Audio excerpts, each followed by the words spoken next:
way this player died was so stupid.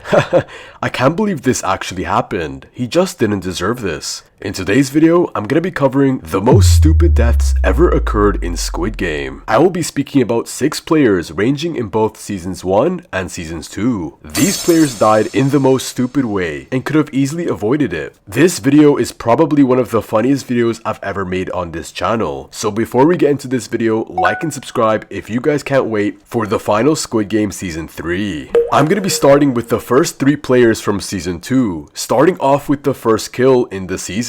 Kang Mina. Kang Mina was this clumsy girl, only interested in her looks. Honestly, she's probably one of the most stupid people in the entire Squid Game series. She's even trying to flaunt her looks in front of the pink guards. What the hell are you actually doing? You're in the brutal games, and you only care about showing off to a guard? She's got some problems. She even complains about her outfit not being suitable for her style, something so unnecessary to say. No one's talking about their outfit except her. Kang Mina is also a player with the lowest depth, so she's more in the games for the actual fun of it. Let's get into how she actually died in the most stupid way. The first game to occur in the Squid Game Season 2 was red light, green light. The players are moving and Kang Mina has a decent position up front, but then gets distracted by the comedic Thanus. As Thanus is talking to her, a bee lands on Kang Mina's neck. Thanus does end up telling her that there's a bee on her neck, but she doesn't believe it. But when she finds out he's telling the truth, she absolutely freaks out and realizes that she's out of the games because she moved.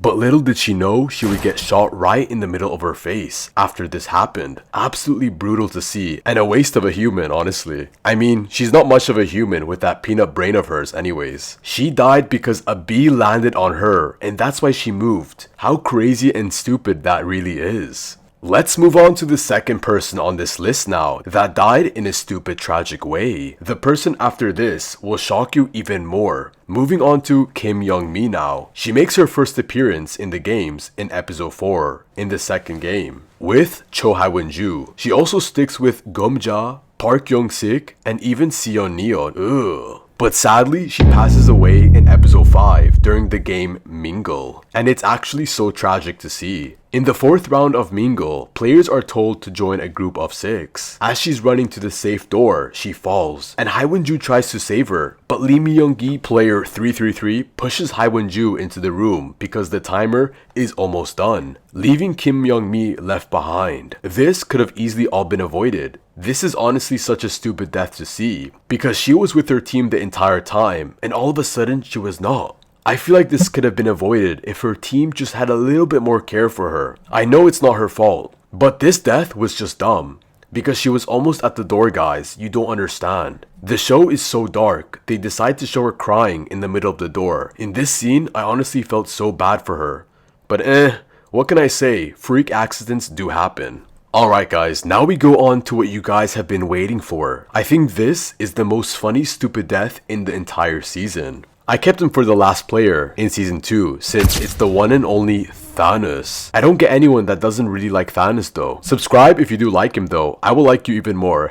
Thanus comes to his brutal end in episode 7, the last episode of Season 2, when he faces Lee Mi-young-gi, player 333. I don't think anyone expected to see him die this early. Especially from player 333. He was always getting his butt beaten by Thanus. The reason Thanus absolutely disliked Lee Mi-young-gi was because he made Thanus in-depth, but not on purpose. But he was the cause of Thanus losing a lot of money. So Thanus decided to harass Lee Mi-young-gi for the entire show, pressuring him to win the games and give him back all the money. But I don't think Thanos' brain was working, because when he said this, it just didn't make any sense. If Lee Mi-young-gi won the games, that means Thanus would have to die.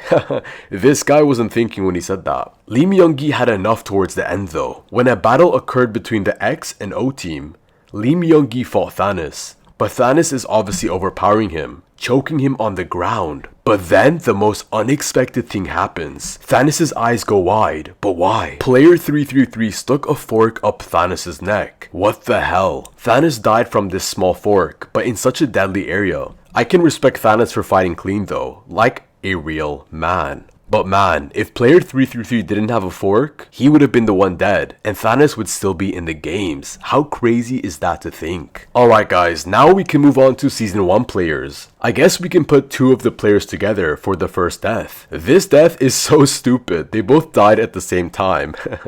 Jang Duk and Hanme. An interesting fact is Jang Duk is actually the most hated player in the entire Squid Game series. But him and Hanme are even a worse duo together. For real, this couple was so annoying. Ugh, I hated to see them together. Hanme always had something unnecessary to say, and Jang Duk was always acting extra aggressive to all the players. What's weird though is they both had a sexual relationship before and even within the games. So for them to die together, even when doing this act, is even more funny. Hanme is the one that actually killed Jang Duk. But in order to have done that, she would have needed to sacrifice herself as well. During the glass bridge is where they both met their utterly stupid death. I guess Hanme felt manipulated and used by Jang Duk, and she just wanted him dead so badly. At one point in the game, Hanme tells Jang Duk if she can step in front of him to go onto the next tile. Of course Jang Duk doesn't want to do that himself, so he allows her to do it herself, pleasantly. But what happens next will absolutely shock you guys, because it's a complete trick on her side. As she moves onto the tile in front of him, she hugs Jang Duk very tightly, and man, is he confused. He did not expect this to happen. He's like, what the hell is going on? She doesn't let go though, and decides to lean back, making both of them fall to their death from a brutal height. It looks so funny though when they fall together. She's hugging him so tightly as they're falling. It's just so stupid. The next person on this list is actually very surprising, because he is actually a very smart player, and I didn't think he would die like this. But I guess the unexpected can be expected. Cho Sang Wu is probably one of the smartest players to enter all of Squid Games. He was a successful investment banker and graduated from Seoul University, but sadly later fell onto hard times, failing in some of his investments, and that's why he wanted to join the games. He also didn't want to let his mother down, who lived in a small town. He wanted to make her proud, and that's why he also joined the games. Since Cho Sang Wu was very smart, he was also a very good manipulator, which enabled him to take advantage of the other players, even leading them to their death. For example, he betrayed the beloved Abdul Ali in the marbles game. Ali thought they were friends, since he acted like they were, but Cho Sang Wu cheated his way into him losing. This scene is very sad to witness, guys. I know some of you guys were crying when you saw this, but the real question is, how did he die? How did a smart person like him die? Well, that's very easy to say actually, because he ended up killing himself. Cho Sang Wu made it into the finals with the one and only Gihun, the current Squid Games winner. They both end up fighting to the death, like two lions in battle. Towards the end, Gihun has a chance to kill him, but Cho Sang Wu takes his life instead, which is very weird. Cho Sang Wu was so hungry for the throne, but why did he decide to take his own life instead?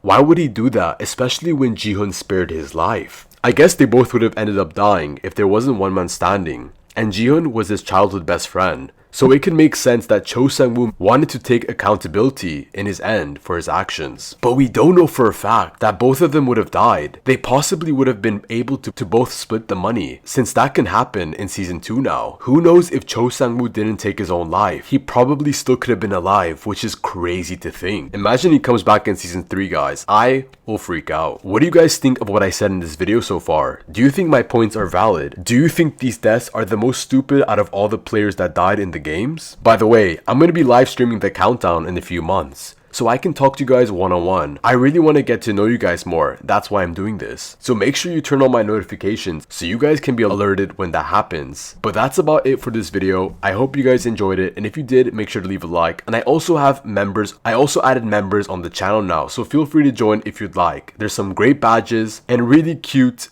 Squid Game guard levels the longer you stay a member on the channel for. I recommend you check that out. I will see you guys in the next video. Peace out and take care everyone. Goodbye.